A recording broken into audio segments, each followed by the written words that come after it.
In this video, I will be showing you how to save your NotebookLM chat.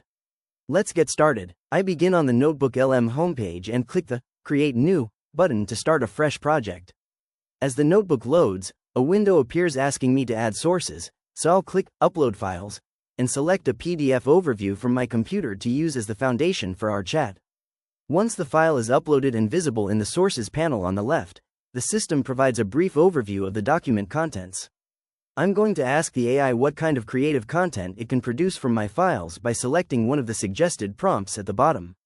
The AI processes the request and explains that it can create audio-style explanations, video overviews with visuals, and various study materials like quizzes and outlines. It also suggests using the data for blog posts and visual mind maps to better organize my thoughts. Since I want to keep this information for later, I'll click the Save to Note button located right below the chat response. You'll see the response immediately appears as a new note in the Studio section on the right side of the screen. To make this information even more accessible within the project, I'll click the three dots on the note and select Convert to Source, which adds it directly to my sources list on the left.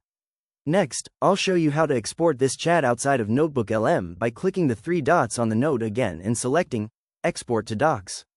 To save a permanent copy to my device, I go to the File menu, hover over Download, and choose PDF Document. The file downloads immediately, and when I open it, you can see the entire chat response is perfectly formatted and ready to be shared or archived. If you found this walkthrough helpful, please consider liking the video and subscribing for more quick tips and tutorials.